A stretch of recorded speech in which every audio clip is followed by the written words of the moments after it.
researchers built a fake dystopian city, populated it with monsters, and showed the same handful of monster types to hundreds of people. Over and over, except one type, which they showed far less often. That rare monster is the one people chose to share. Business researchers at Virginia Tech ran 6 separate experiments plus computer network simulations, and found the same pattern every time.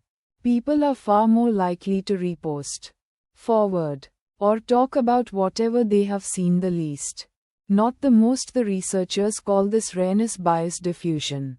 And their paper, published this month in the academic journal MIS Quarterly, argues it explains something odd about how social media actually distorts reality. Not through some secret algorithm trick, but through ordinary human behavior. The effect means rare events, freak accidents, extreme opinions, bizarre one-off incidents, spread across a feed far out of proportion to how often they truly happen. While routine, common experiences barely get shared at all. Let us sort the signal from the noise.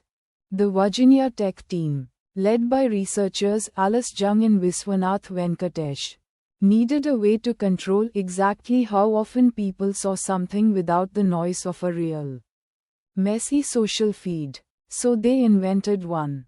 Participants were shown a series of fictional scenarios set in a dystopian city under attack by different monster types, with the researchers deliberately controlling exposure so some monster types appeared frequently, and one appeared rarely. After viewing the scenarios, participants chose which ones they wanted to share with others.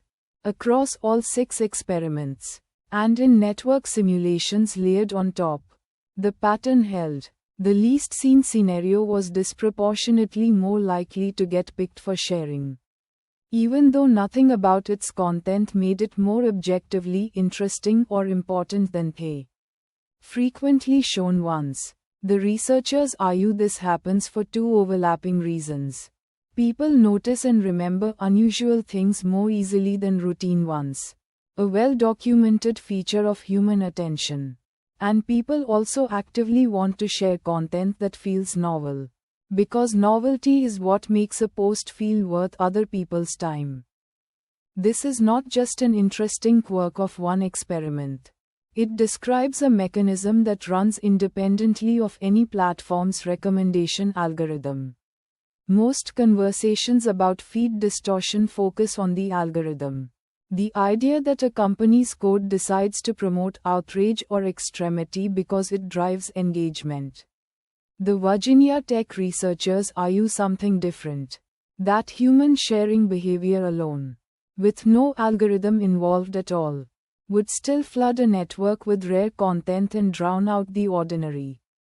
Put a rare event in front of enough people, and rareness bias means it gets reshared out of proportion to its true frequency, which then makes it look, to everyone downstream, like it happens constantly. Think about how often a single unusual crime, a single extreme medical case, or a single bizarre workplace story ends up feeling like a pattern after enough people online.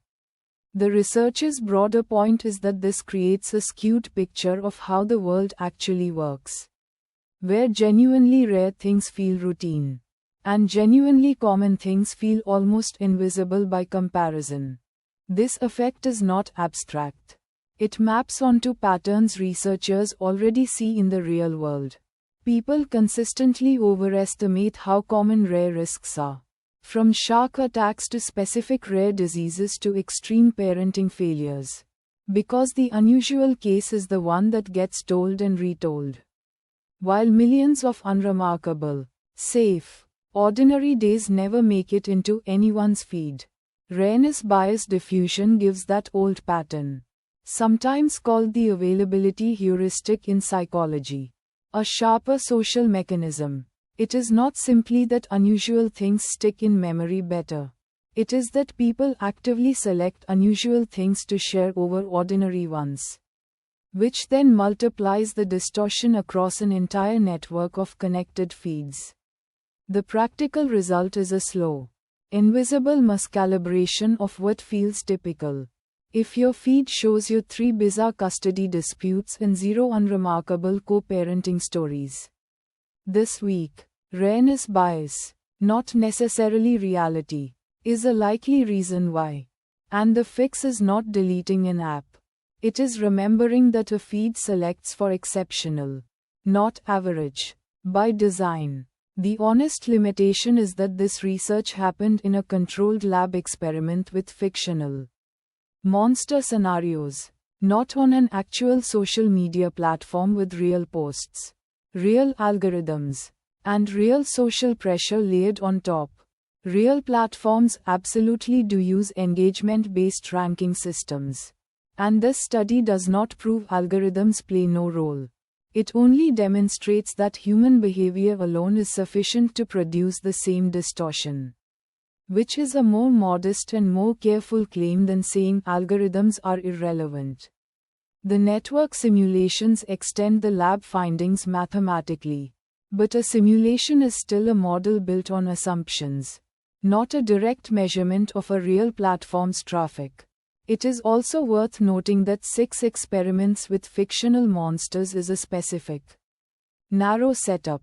Real-world sharing involves political identity, group belonging, and financial incentives that this design was not built to capture.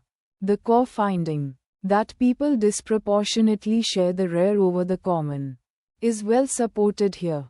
But exactly how large that effect is on an actual platform like the ones you scroll every day remains an open, harder question.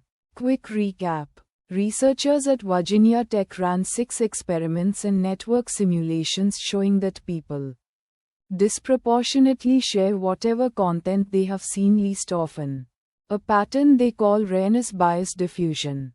And are you this alone? Without any algorithm's help, is enough to make rare events look far more common on social media than they really are. So, signal or noise? Signal. With a useful caveat. The core finding is well designed and consistently replicated across 6 separate experiments. And it offers a genuinely useful mental tool. When something you see online feels alarmingly frequent, ask whether you are seeing it often because it happens often, or because it is rare enough that people cannot stop sharing it. The caveat is that a lab study with fictional monsters is not the same as measuring real platforms directly. So treat the exact scale of this effect on your own feed as still an open question, not a settled number. The takeaway is simple either way. Your feed was never built to show you average, only exceptional.